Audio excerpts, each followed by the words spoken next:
Hello दोस्तों, कैसे हैं आप लोग। उम्मीद है अच्छे होंगे। आज 23 जनवरी 2024 है।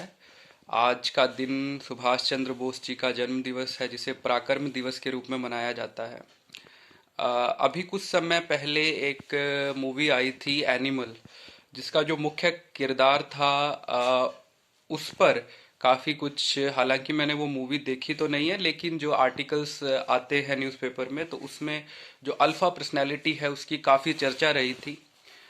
तो आज हम जो है कि अल्फा पर्सनैलिटी के बरकस जो सिग्मा पर्सनैलिटी होती है उसकी बात करेंगे। और सिग्मा पर्सनैलिटी जो होती है उसके जो एक कह सकते हैं कि साइकोलॉजी में जो परिभाषा होती है उसमें जो एक सबसे महत्वपूर्ण बिंदु होता है वो ये होता है कि सिग्मा पर्सनैलिटी वाले लोग जो होते हैं वो अपने जो खुद के नियम होते हैं उनके अनुसार चलते हैं और अपना जो पैशन होता है उसको फॉलो करते हैं। और जो सोसाइटी के नॉर्म्स होते हैं कई बार जो किसी तरीके से उनके मार्ग में बाधा बनने का प्रयास करते हैं, उनको वो उससे डिस्ट्रैक्ट नहीं होते हैं। वो जो अपना लक्ष्य बना लिया है उसकी ओर चलते रहते हैं। हालांकि जब समाज को कभी उनकी आवश्यकता होती है तो वो समाज के साथ खड़े रहते हैं, लेकिन कुछ जैसे समाज के जो प्रतिमान होते हैं कई बार व्यक्तिगत आकांक्षाओं को पूरे करने में बाधा बनते हैं, तो ऐसी बाधाओं से वो नहीं डरते हैं और आगे बढ़ते हैं। सुभाष चंद्र बोस जी की अगर हम बात करते हैं, नेताजी की, तो उनके व्यक्तित्व में हमें ऐसे गुण देखने को मिलते हैं। कैसे देखने को मिलते हैं? सबसे पहली बात, सुभाष चंद्र बोस जी का जो जन्म हुआ था वो एक बहुत ही उस समय की रिच फैमिली में हुआ था। तो वो समाज का एक प्रतिमान था कि रिच फैमिली में हुआ है तो भाई आराम से आप जिंदगी जियो अपनी, क्यों आपको इधर इस तरफ जाना है आज़ादी की लड़ाई में और ये सब। लेकिन उनका पैशन था, उनका एक दृष्टिकोण था, एक उनका कह सकते हैं कि लक्ष्य था कि भारत को आज़ाद कराना है।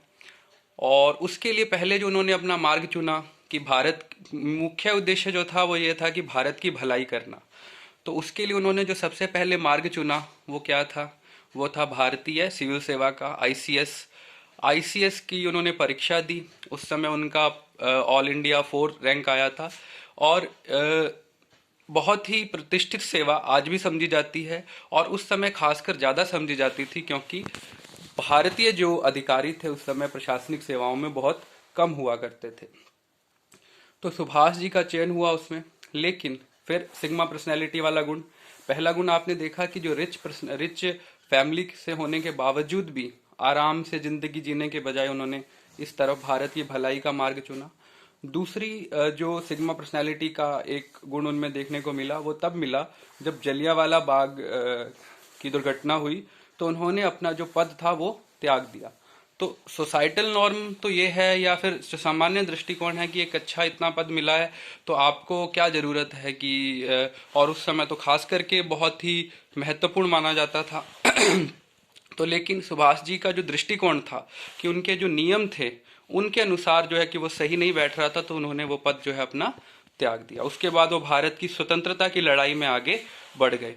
तो भारत की स्वतंत्रता की लड़ाई में जब वो आगे बढ़े तो कांग्रेस के भीतर लगभग 20 साल तक जो है गांधी जी का जो कह सकते हैं एक तरह से वर्चस्व था।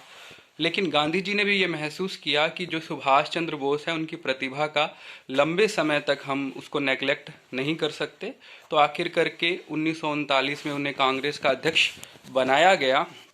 लेकिन उनके ऊपर कुछ कह सकते हैं कि एक तरह से वो जो ग्रुप था कांग्रेस के भीतर ही जो गांधी जी को अपना आदर्श मानता था, उनका एक कह सकते हैं कि एक वो अपना एक स्ट्रांग हैंड सुभाष चंद्र बोस जी के ऊपर रखना चाहते थे। लेकिन हमेशा ध्यान रखें जो सिग्मा पर्सनैलिटी होती है वो किसी का अपने ऊपर अधिकार जो है वो स्वीकार नहीं करती है। तो सुभाष चंद्र बोस जी ने कह दिया कि मैं तो अपने तरीके से जो है कि कांग्रेस के भीतर काम करूंगा।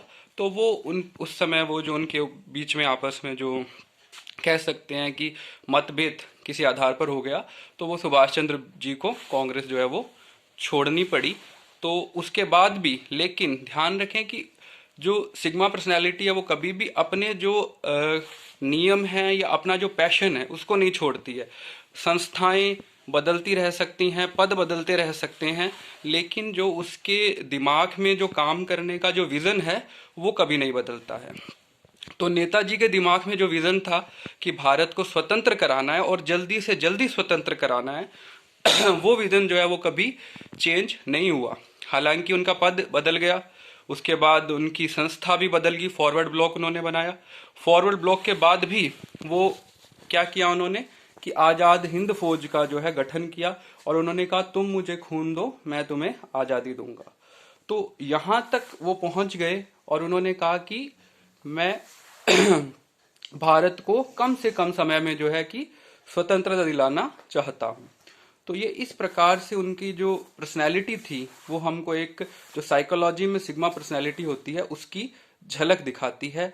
और वो अपने विजन के प्रति, अपने दृष्टिकोण के प्रति इतने सजग थे कि वो हिटलर तक से मिले उसके लिए, कि मतलब वो चाहते थे कि भारत को जल्दी से जल्दी स्वतंत्रता मिले और इसके लिए उन्होंने काम किया।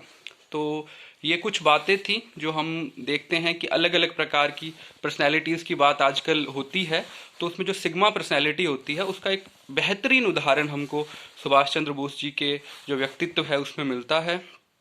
तो ये बात हमने इस वीडियो में की।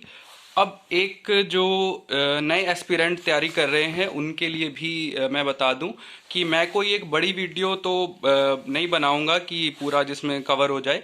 इसके बजाय मैं चाहूँगा कि छोटी छोटी वीडियोस जो एक सीरीज के तौर पर, गाइडेंस के तौर पर मैं बनाऊं कि जो नए विद्यार्थी हैं उनको क्या करना चाहिए और क्या नहीं करना चाहिए, इस पे हम बात करेंगे धीरे धीरे से। और जो मेंस लिख रहे हैं वो तो अपना रिवीजन वगैरह करते रहें, उनके लिए भी कुछ एक्स्ट्रा अगर कोई चीज़ें करनी हुई तो उसके लिए भी हम काम करेंगे। तो इन सब चीज़ों के साथ थैंक यू वेरी मच।